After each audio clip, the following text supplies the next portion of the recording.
Então vamos lá para aquilo que eu queria compartilhar com vocês. Eu estava falando sobre o que a gente vê, né, em 2019. O que é que a gente olha e contempla quando nós estamos olhando lá para frente. Nós somos muito gratos a Deus por tudo aquilo que Deus já fez no nosso meio como igreja, né? Eu brinquei que essa semana eu estava escrevendo um texto de um vídeo que nós estamos fazendo de retrospectiva desse ano, e quando eu acabei de escrever o texto, eu fiquei cansado de tanta coisa que a gente fez ao longo desse ano, né? Deus tem derramado o favor, a graça dele sobre nós. Centenas de pessoas foram batizadas, passaram por encontro com Deus, passaram por curso de casais, entregaram suas vidas para Jesus. São muitos números de coisas que nós fizemos, mais de não sei quantas mil pessoas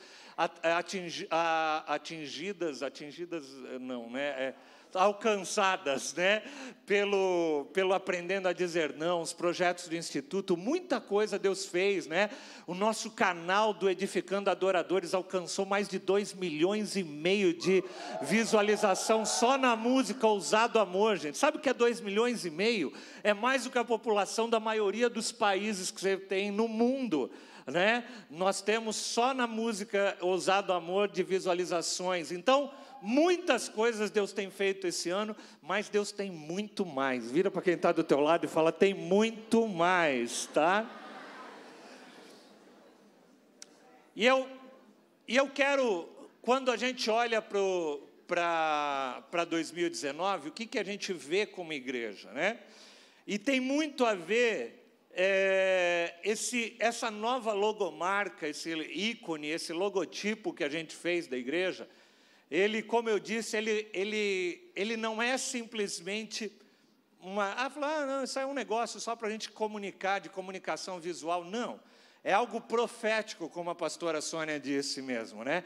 É algo que Deus está querendo nos dar para que a gente possa entender que Deus quer nos levar para um novo nível. E é isso que nós acreditamos que Deus vai fazer. Então, um dos objetivos desse logo, eu já havia falado, é falar e trabalhar a questão da unidade. Quando nós olhamos para 2019, o que nós vemos é que Deus quer trabalhar conosco a ideia de que nós somos um corpo. Pega na mão de quem está do teu lado e fala, nós somos um corpo, um só corpo.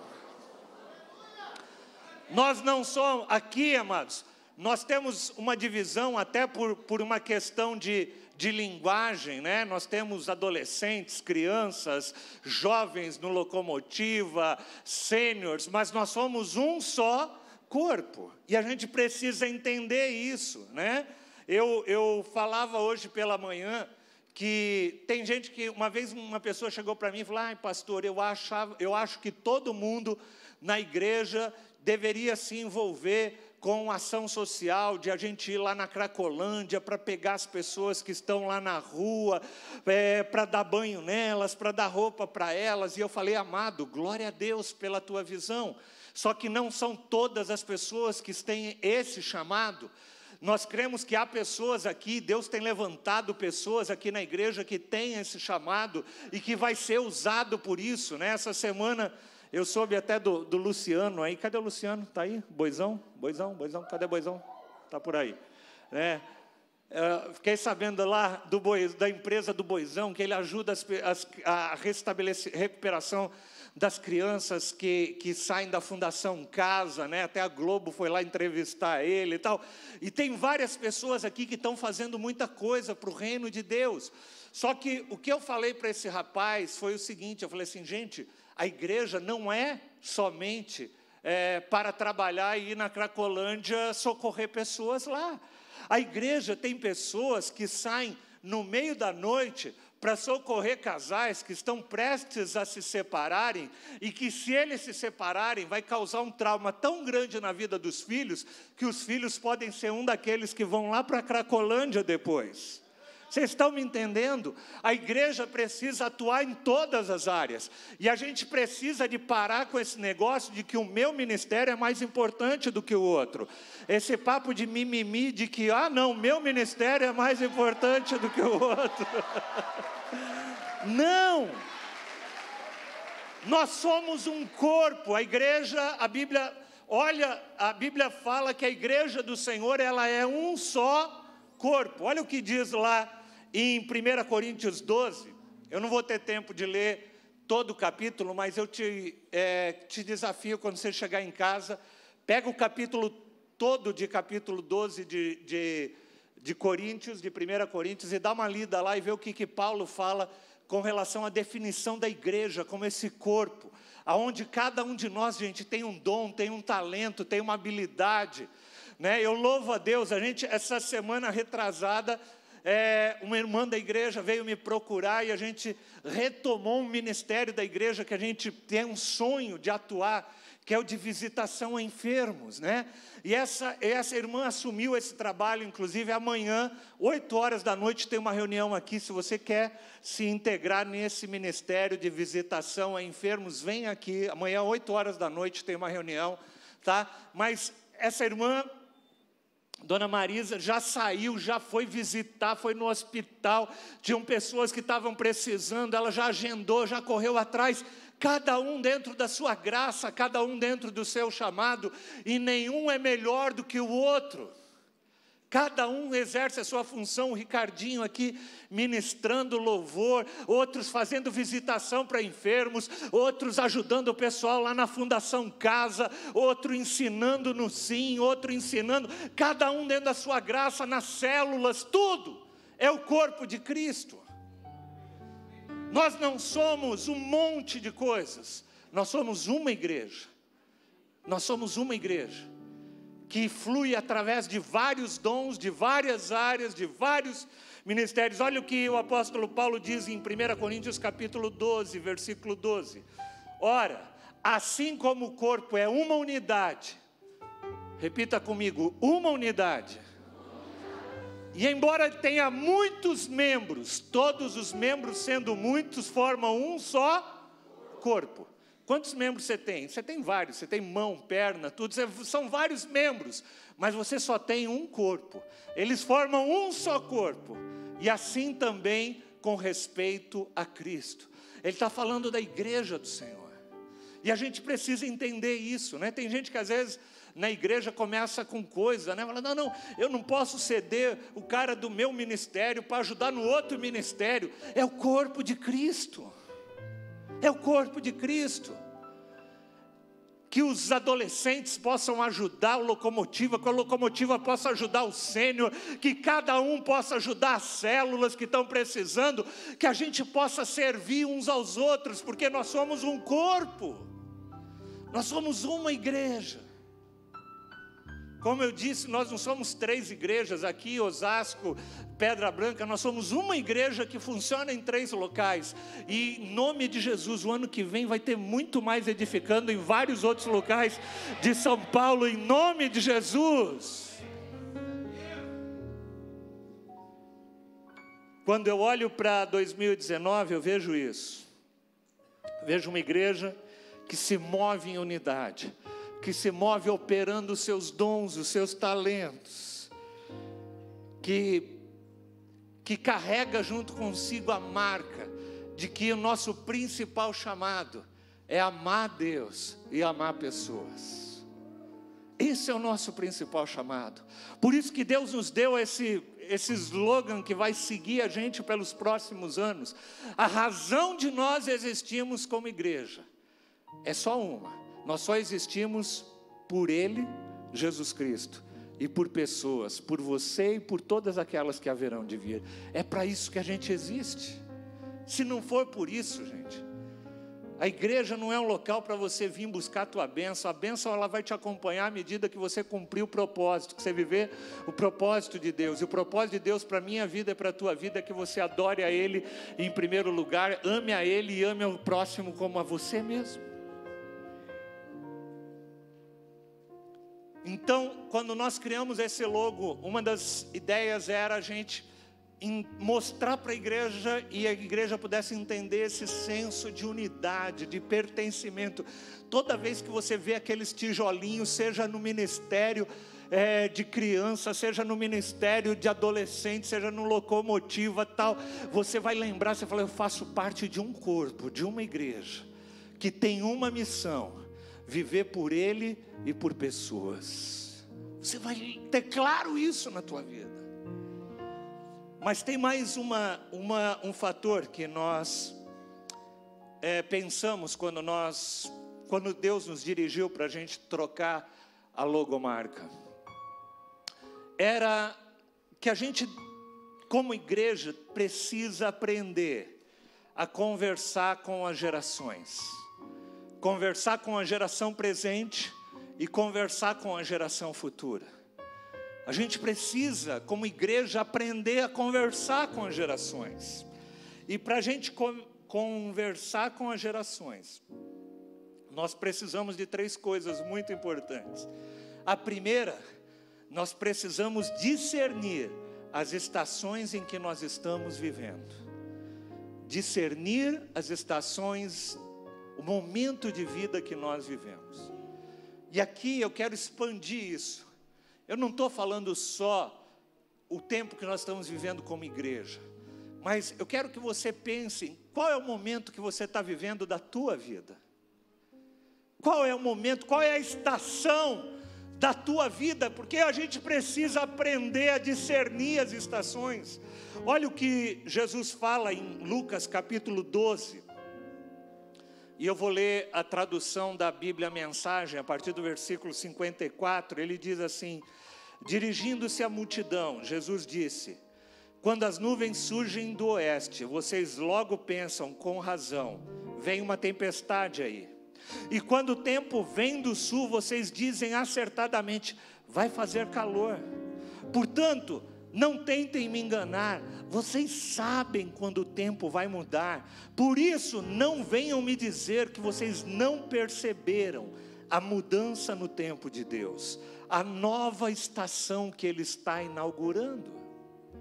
Olha que coisa interessante, Jesus falou assim: gente, do mesma forma como você vê uma nuvem roxa, escura no céu, e você sabe que vai chover, tem sinais de mudanças ao nosso redor. E hoje eu falava pela manhã, amados, nós temos pessoas aqui que são pais, e você precisa parar e começar a olhar para a vida do teu filho, e perceber a estação que ele está vivendo. Tem pais que não conseguem discernir as estações dos seus filhos. Tem pai que quer tratar o filho às vezes como um bebê o resto da vida, e ele está em outra estação, ele está em outro momento. Ele está naquele tempo que ele quer se apaixonar, né? Que os hormônios às vezes estão à flor da pele. E você precisa aprender a entender o momento e a estação que o teu filho está vivendo. Você, como pai, não pode tratar o teu filho sempre da mesma forma. Não só em termos de momento, estação, no seu crescimento biológico, mas a estação que eu digo também, a estação que eles estão vivendo. Nós temos muitos jovens aqui. E, gente, eu tenho 54 anos e eu já tive 18, já tive 16, já passei pela adolescência, já passei pela fase da juventude. E na época, nas estações que eu vivi essas fases, as minhas lutas eram diferentes das lutas que hoje alguns vivem. Algumas lutas eram similares, mas os jovens que estão aqui, passam por lutas terríveis nas escolas, com os amigos, sofrendo bombardeio de mídia, e nós, pais, precisamos olhar e entender a estação que eles estão vivendo. Se a gente não conseguir entender a estação que os nossos filhos vivem, sabe o que vai acontecer? E o que acontece, na maioria das vezes, é que se levanta um muro.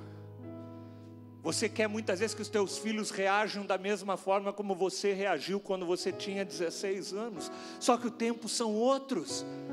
E você vai precisar de uma graça especial para agir com a vida dele, para ministrar na vida dele, diferente talvez da que o teu pai teve que ter com você. Precisamos discernir as estações. Mas não é só de pais para filhos, é de filhos para pais também. Tem filhos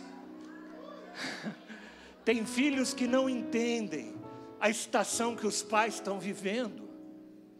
Tem muitos filhos que não entendem que o seu pai está numa outra fase da vida, que ele não tem mais a força, que ele não tem talvez mais a energia que ele tinha antes. E há muitos jovens que começam a cobrar dos seus pais coisas que os seus pais não podem mais dar. E a gente precisa aprender a discernir isso. A gente precisa entender os momentos de vida. Nós temos muitos jovens aqui, amados, e muitos dos teus pais vão envelhecer e vão precisar de cuidado teu. E às vezes tem jovem que não entende isso. Não entende que ele também vai precisar cuidar. E às vezes pelo contrário, quando era para os jovens estarem ajudando os pais, eles ainda cobram que os pais os ajudem. A gente precisa aprender a discernir as estações. Jesus está falando, falou assim: vocês não percebem a mudança no tempo, nas estações. Casais, marido que não entende o momento de vida da mulher, às vezes situações que ela está passando, ou vice-versa, ou mulheres que não entendem, às vezes a pressão que o marido está sofrendo no trabalho, e às vezes põe uma carga excessiva sobre a vida dele. A gente precisa aprender, gente, a discernir os momentos e as estações. No nosso casamento, no nosso relacionamento filho com pai, no nosso relacionamento pai com filho, e também no nosso relacionamento como igreja. Eu falava hoje pela manhã, os tempos estão mudando, gente. Os tempos, a forma de comunicação hoje é totalmente diferente. Eu nunca me esqueço, alguns anos, há uns 10 anos atrás, quando começou a surgir celular, smartphone, a gente fez uma reunião de presbitério e falou assim: nossa, os jovens da nossa igreja estão todos durante o culto acessando seus celulares em vez de prestar atenção na pregação. E a gente tomou uma sábia resolução. A gente vai proibir todo mundo de ligar celular durante o culto. E aí a gente botou umas plaquinhas, não sei quantos lembram, a gente não tinha essa galeria ainda, a galeria era lá atrás, a gente botou umas plaquinhas, ela proibido ligar o celular. E a gente botou os diáconos para ficar de olho. E quando eles viam alguma coisa... E aí um dia chegou uma pessoa e falou: pastor, mas é o seguinte, eu uso meu celular para acessar a Bíblia nele, pastor, eu quero ler a Bíblia no celular. Aí eu falei: caramba, eu não tinha pensado nisso. O celular também serve para ler a Bíblia. E agora é para fazer stories, né? Eu fui lá nos Estados Unidos, tinha um pastor lá, pastor Steven Furtick, que durante a pregação dele, ele espelhava o celular dele no telão, né? E ele tirava story com a igreja toda e já publicava no meio da pregação no Instagram. Os tempos são outros. E a gente precisa aprender a se comunicar com essa geração. Com a geração da internet, com a geração do celular. As empresas hoje já entendem que o cara, ele está lá e ele está trabalhando, e ele está com a tela ligada na outra coisa, ele está fazendo duas coisas ao mesmo tempo. E o mundo já entendeu isso, e às vezes a igreja não entendeu. A gente precisa se comunicar com essa geração. Está um pouco de calor aqui, deixa eu...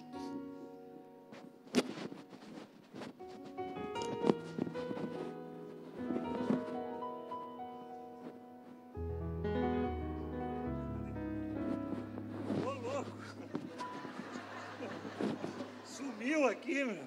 Sumiu. E a gente não entende às vezes o que acontece, a gente não sabe se comunicar com a nova geração. E aí a gente está lá no meio do louvor e vê um cara levantando a mão, todo tatuado e tal, e a gente olha para ele e fala: meu, que é isso?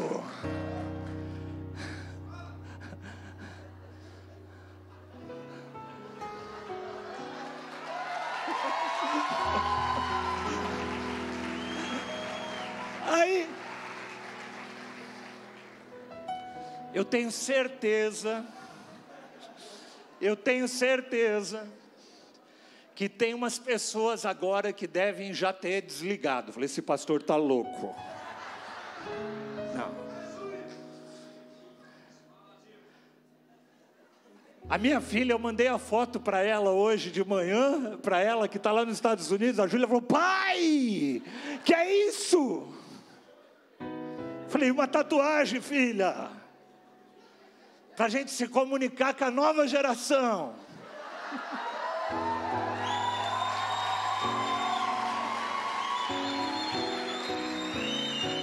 E talvez alguns falem assim, isso aí é do demônio, meu. Está escrito lá em Levítico, lá, que isso aí é do demônio e tal, né?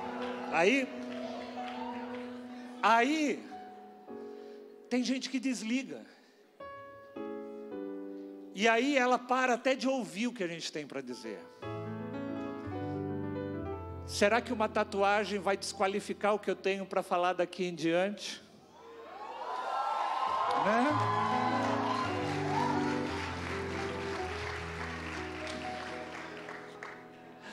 Gente, só para ilustrar, essa tatuagem é um adesivo, tá bom? Eu não fiz tatuagem.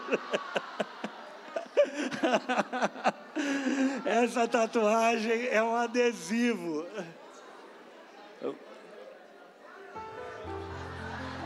Vai lá.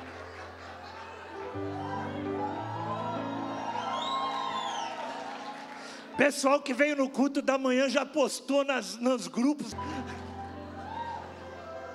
Gente, não tenho nada contra. Eu particularmente não gosto. Eu não faria, mas fiz só para ilustrar um pouquinho. Fiz esse adesivo só para ilustrar um pouquinho nessa noite.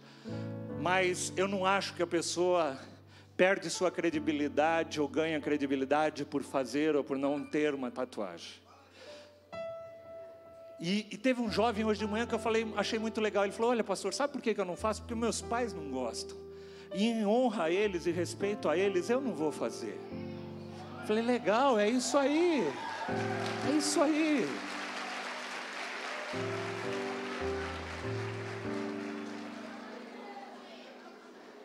Mas a gente, amados, precisa aprender a se comunicar com as pessoas. A gente precisa aprender a estabelecer pontos de contato com as pessoas. Eu falava hoje pela manhã aqui, pena que minha voz está indo embora, mas eu falava hoje pela manhã, cara, quando você encontrar um amigo que está todo tatuado, em vez de você chegar lá e falar assim, sai, Satanás. Você chega para o cara e fala assim, cara, que da hora essa tatuagem, deixa eu dar uma olhada aí, meu. E aí você pega a tatuagem do cara, lá está aquela caveira. Aí você olha, você fala, meu, que da hora essa caveira aqui, cara. Você sabia que lá na Bíblia fala do Gólgota? Gólgota significa caveira. É onde Jesus foi sepultado. Aquele mesmo Jesus que deu a vida por mim e por você, cara. Uau!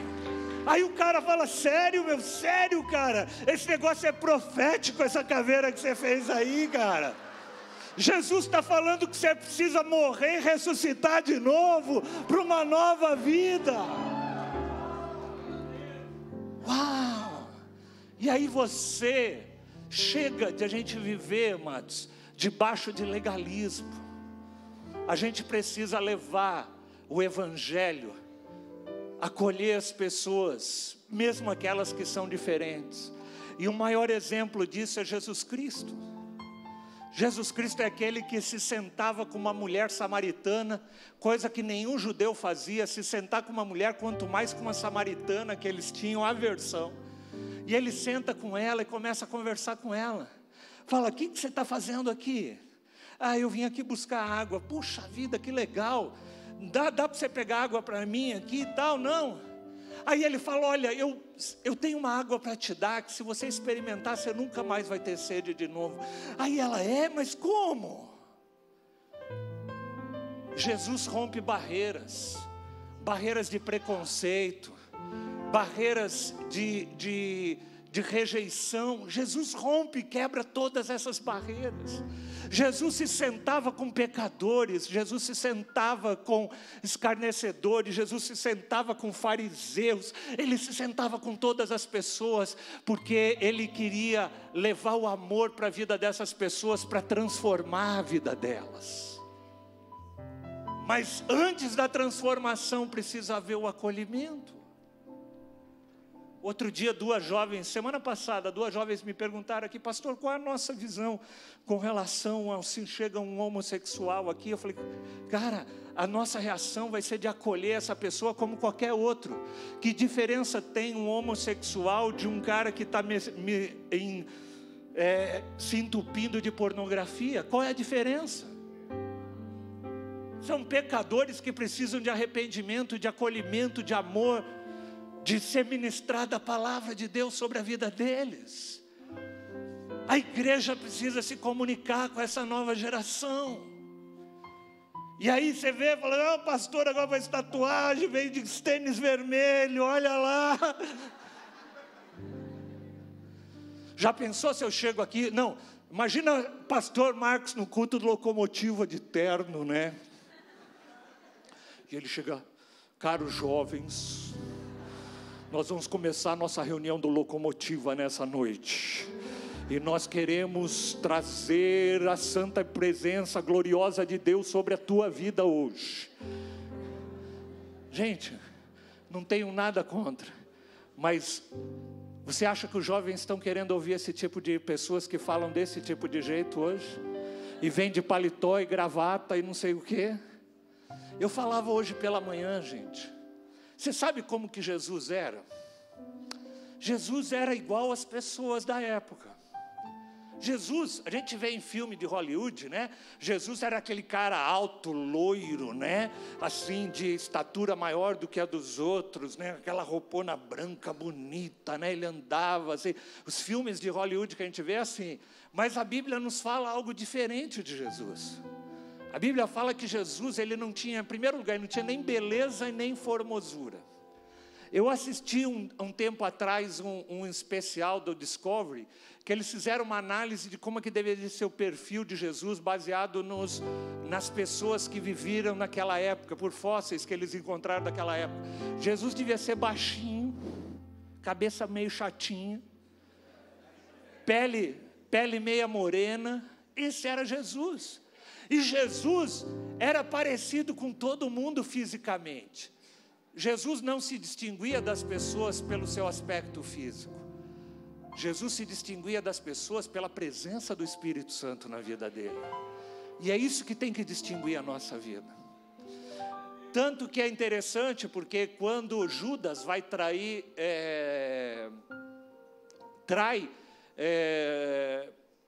Jesus, Judas trai Jesus, e ele vai para o exército romano e recebe ali a recompensa da traição, e os soldados romanos falam: tá bom, agora nós vamos prender o Jesus. Mas quem é o Jesus?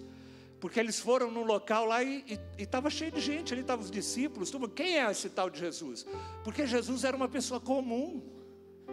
Eu falei hoje pela manhã aqui que Jesus, se fosse nos dias de hoje, ele teria uns 33 anos, né? E ele provavelmente vestiria uma calça skinny, meio rasgada, tal. E ele estava lá no meio do pessoal. Era isso, o jeito que Jesus estava. Ele era igual aos outros jovens que estavam ali naquele meio. Ele não tinha diferença nenhuma no aspecto físico. Tanto que Judas teve que fazer o quê? Teve que ele falou assim: vou fazer o seguinte, eu vou chegar lá, vai estar cheio de gente, o pessoal é tudo meio parecido, mas aquele cara que eu der um beijo nele, aquele é Jesus. E Judas entra, dá um beijo de traição em Jesus, e aí eles falaram: aquele cara, vamos lá e a gente pega ele. O que eu quero dizer com isso? Que Jesus, ele se misturava no meio das pessoas. Quando eu penso nesse logo da igreja, eu gosto porque ele lembra uma engrenagem que entra dentro de outra. Eu lembro da igreja. A igreja deve entrar no mundo sem pertencer ao mundo. A gente tem que entrar nas universidades, a gente tem que entrar nas escolas, a gente tem que entrar nos condomínios, a gente tem que entrar em todas as portas que Deus abriu para levar o amor de Deus para a vida das pessoas. É isso que a gente tem que ser como igreja. É isso que a gente tem que viver como igreja. Não uma religião, como a gente sempre diz, mas levar o amor de Cristo. E a palavra, e o evangelho, e a palavra, é a palavra de Deus que entra, é a palavra de Deus que separa, é a palavra de Deus que vai te convencer. Eu sempre conto uma história aqui, e eu vou repetir novamente, né? Porque para mim foi muito interessante. Uma jovem uma vez chegou para nós e falou assim: pastor, eu gostava sempre de me vestir de forma muito sensual, sempre gostei. Eu botava uma roupa, ia para frente do espelho e ver se eu estava bem provocante. E se eu tivesse, era assim que eu queria sair. E desde que eu aceitei Jesus, o Espírito Santo começou a me incomodar. E eu ia para frente do espelho, colocava a roupa e eu não me sentia bem. Não é porque alguém chegou e falou assim: olha, a partir de agora você só pode usar saias 4 centímetros abaixo do seu joelho. Se for 3,5 centímetros, você está em pecado. Não. O Espírito Santo de Deus. E ela falou que ela botava uma roupa, ia para frente do espelho, ela não se sentia bem. Ela punha outra roupa, ia para frente do espelho, e não se sentia bem. Sabe o que ela fez? Ela se desfez de todo o guarda-roupa dela, comprou roupas todas novas. E ela falou que ela chegava em frente ao espelho e perguntava para o Espírito Santo: tá bom essa aqui? E aí o Espírito Santo falava para ela: essa tá jóia. É um Deus que muda a gente de dentro para fora. Não é uma religião, não é um conjunto de regras, mas é um Deus vivo que trabalha em nós e através de nós, para que a gente viva por Ele e pelas pessoas ao nosso redor. É por isso. Eu estou me empolgando aqui, perdi o tempo aqui. Eu quero só, para terminar, eu tinha escrito um monte de coisa aqui, mas não vai dar para ler. Eu quero ir só para um texto da Bíblia, lá em Atos capítulo 17, só para exemplificar um pouquinho disso, sobre a gente se comunicar com o mundo que a gente vive. Gente, eu não estou falando de nós sermos absorvidos pelo mundo, mas eu estou falando de nós sermos aqueles que subvertem o mundo. Na tua faculdade, na tua escola, no teu trabalho, você vai ser aquele que é sal, que é luz. Não aquele crente chato, mas aquele cara cheio do amor de Deus, cheio da palavra de Deus, que vai entrar e vai transformar. É isso que Deus quer. Olha que coisa legal. O apóstolo Paulo, lá em Atos 17, no versículo 16, enquanto Paulo esperava ali em Atenas, ele ficou profundamente indignado ao ver que a cidade estava cheia de ídolos. Paulo estava ali no berço da civilização, da cultura da época, na Grécia, em Atenas, aonde se reunia todos os filósofos, os caras pensadores, tudo. E Paulo está ali no meio daquela turma. E ele começa a gerar um incômodo nele de ver a idolatria. E quanta idolatria a gente tem no mundo de hoje. As pessoas idolatram dinheiro, idolatram a beleza, idolatram tantas coisas. E Paulo começa a ficar incomodado com aquilo. Aqui diz indignado na NVI. Mas aí no versículo 19, aqueles homens, ali era uma praça onde se reunia todos os sábios, é como se fosse a Harvard da época, os pensadores, filósofos. Então eles levaram ele a uma reunião do Areópago, onde lhe perguntaram: nós queremos saber do ensino que você está anunciando. As pessoas ali de Atenas começaram a ouvir falar que Paulo estava falando sobre algumas coisas. Ele falou: cara, ensina a gente. Tem gente no teu condomínio que está querendo ouvir o que você tem para falar. Tem gente na tua faculdade que está querendo ouvir o que você tem para falar. Ele não vai dar o braço a torcer no primeiro momento, vai te pegar no final da saída, onde está todo mundo saindo e fala, cara, conta para mim aí, o que é mesmo que você faz todo final de semana, cara? Aonde é que você vai mesmo? Eu vi que você é casado, cara, e você às vezes posta lá, eu entrei no teu Facebook e vi que teu Facebook, cara, é diferente. Você estava saindo para jantar com a tua esposa, você tá com os teus filhos, tem algo diferente em você, cara, eu vi lá. Me explica aí. E aí olha o que Paulo diz.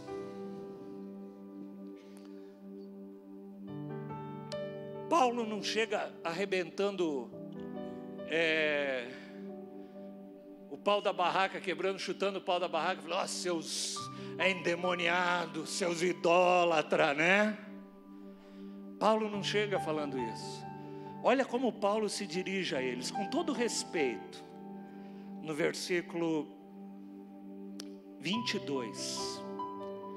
Eu vejo que vocês são muito religiosos, ele diz. Eu entendo, eu estou vendo aqui, estou observando que vocês são religiosos, vocês são caras que acreditam em Deus. É a mesma coisa de você chegar lá para uma moça lá do teu trabalho, que vive fazendo negócio de esoterismo e não sei o que, você chegar para ela e falar, olha, que legal, estou vendo que você é uma pessoa que crê no sobrenatural, não crê? A moça fala, creio. Então eu também. E eu quero te falar de algo sobrenatural. E a mulher fala, Aí a moça fala, olha, eu fui numa cartomante e tal. Então, deixa eu falar com você. Tem algo que eu quero te falar muito maior. É isso que Paulo fez. Paulo chega e fala assim, eu estou vendo que vocês são muito religiosos. Eu passei pela cidade de Atenas e vi que tem um monte de imagem para um monte de santo aqui, de deuses, Deus da bebida, Deus do prazer, Deus disso, Deus daquilo. E eu vi que vocês fizeram inclusive uma estátua ali para um cara chamado Deus desconhecido, que vocês não conhecem. E é sobre esse Deus que eu quero falar com vocês. E os caras devem ter arregalado o olho e falado, uau! Esse cara conhece o Deus desconhecido, meu. Eu falei, conheço o Deus desconhecido, quero falar dele para você. Você percebe, irmãos? Paulo, assim como Jesus, não chega de uma forma religiosa. Ele não chega falando, você é um pecador. Ele começa a conversar com eles. Isso não quer dizer que Paulo negocia a palavra de Deus. Eu sempre digo, amados, que nós temos que ser uma igreja que conversa com a cultura, a fim de transformar a cultura, não para absorver a cultura. A gente não quer trazer a cultura do mundo para dentro da igreja, mas a gente quer uma igreja que se infiltre na cultura do mundo e transforme a cultura do mundo. É para isso que a gente vive. Tem igrejas que às vezes querem fazer isso, quer trazer a cultura do mundo para dentro da igreja. Não é isso. Eu estou falando de uma igreja que sabe quem ela é, sabe qual é a sua missão, sabe qual é o seu propósito, e que a hora que termina esse culto, sai fora dessas paredes e fala assim, eu estou em missão. Eu estou em missão aqui no meu trabalho, eu estou em missão na minha escola, eu estou em missão amanhã no metrô. Eu sou um missionário, eu sou um subversivo aqui aonde eu estou. Eu sou um subversivo. Subversivo, vocês estão me entendendo, né? No bom sentido. No sentido de subverter a cultura e a ordem que a gente vê nesse mundo. E é isso que Paulo faz. E Paulo, eu não vou ler todo o capítulo aqui, que eu não tenho tempo, mas depois você pode ler. Ele começa a falar sobre Deus. Ele começa a falar sobre o Deus que fez o mundo. Ele vai lá atrás e ele começa a falar sobre o Deus que fez o mundo, sobre o Deus que fez todas as coisas, que fez o homem. E aí quando chega no versículo 28, ele fala assim, pois nele vivemos, nos movemos e existimos. Como disseram alguns de vocês, também somos descendência dele. Interessante, olha que coisa legal. Pois nele vivemos, nos movemos e existimos.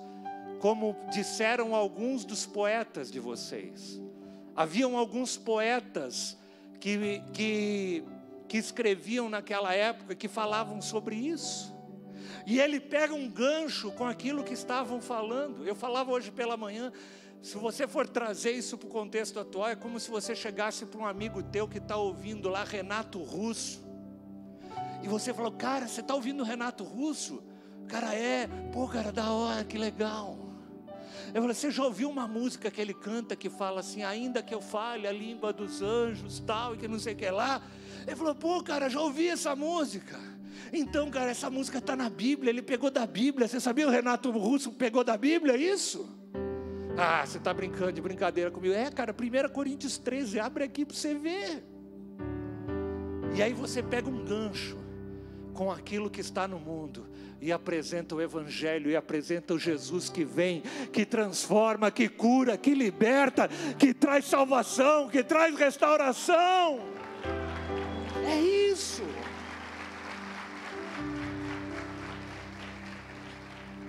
E aí ele diz, pois nele nós vivemos, nos movemos e existimos.